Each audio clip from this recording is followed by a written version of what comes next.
وعلیکم السلام ورحمۃ اللہ وبرکاتہ۔ اللہ رب العالمین جزائے خیر عطا فرمائے اور دین کا علم حاصل کرنے کی مزید توفیق عطا فرمائے۔ سوال یہ تھا کہ حاملہ اور دودھ پلانے والی عورتوں کے لیے قضا ہے یا کفارہ ہے یا فدیہ ہے؟ اس سلسلے میں تقریباً 5 اقوال ہیں۔ کتنے؟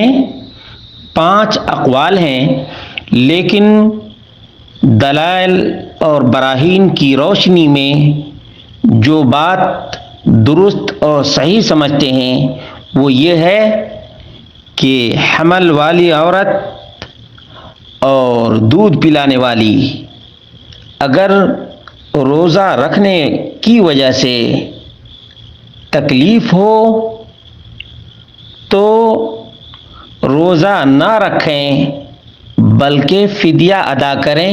یہی بات درست اور صحیح لگتی ہے۔ وہ کیوں کہ قرآن کریم میں وَعَلَى الَّذِينَ يُطِيقُونَهُ فِدْيَةٌ طَعَامُ مِسْكِينٍ، اس کے بارے میں ابن عباس کا بیان ہے، هذه الآية محكمة في الشيخ والعجوز والحامل والمرضع،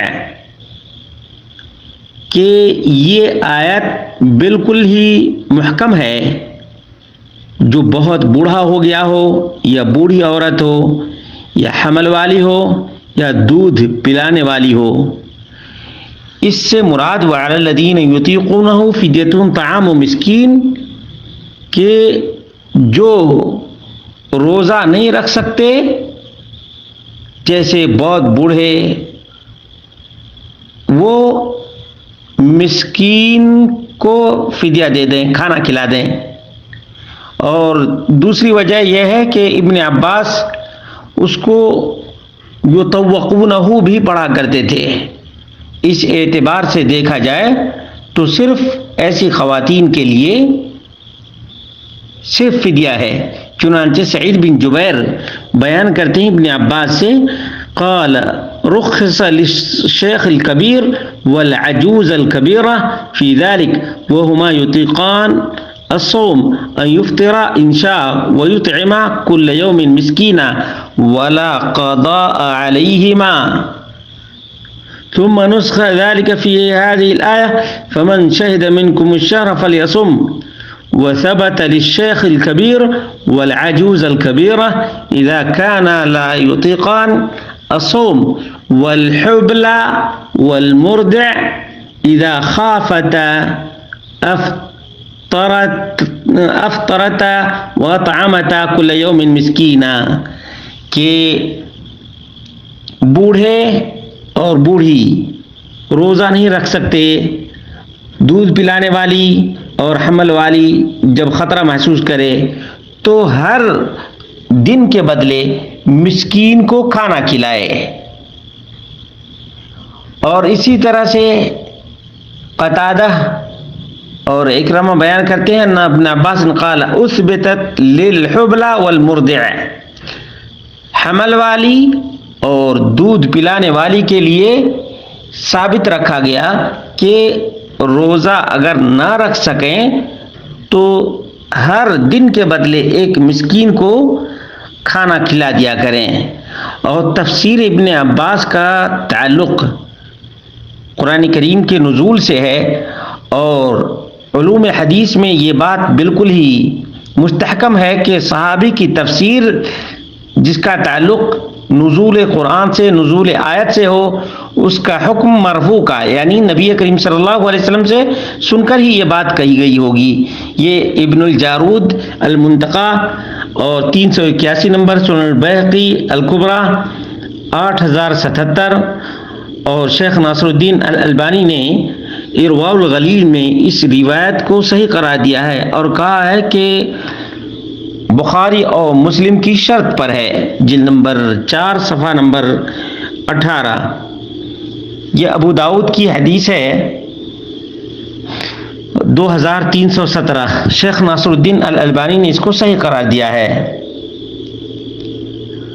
اور یہی بات بہت سے فقہا نے کہی ہے، مثال کے طور پر کہ صرف قضا نہیں کرے گی بلکہ فدیہ دے دے گی.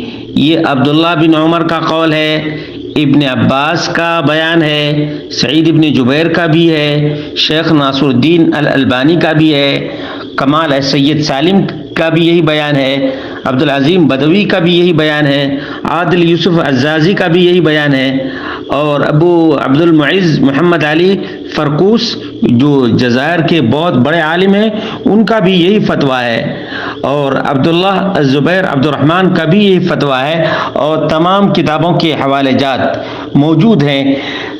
المجموع شرح المہذب للنووی جلد نمبر 6 صفحہ نمبر 269، اور الاشراف علی المذاہب العلماء لابن المنذر جلد نمبر 3 صفحہ نمبر 151.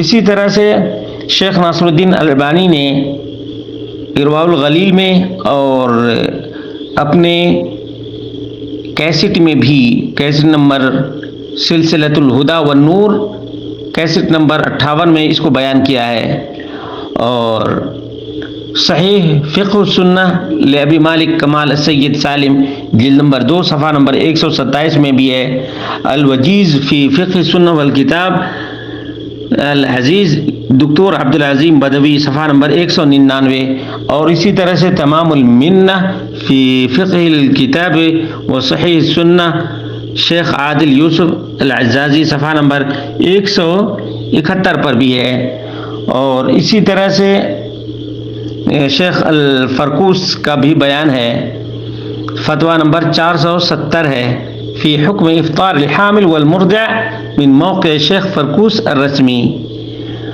اور شیخ عبداللہ الزبیر عبد الرحمن کے فتاویٰ بھی ہیں اس سلسلے میں. واضح رہے کہ یہ مسئلہ اختلافی تو ہے، لیکن قابل اطمینان یہی ہے کہ دودھ پلانے والی اور حمل والی خاتون یہ روزہ اگر نہ رکھ سکیں تو ہر روزہ کے عوض فدیہ دے دیا کریں. وہ ایک مسکین کا کھانا ہے، یا آدھا صاع یعنی 1.5 کلو تقریباً اناج دے دیا کریں. واللہ اعلم بالصواب.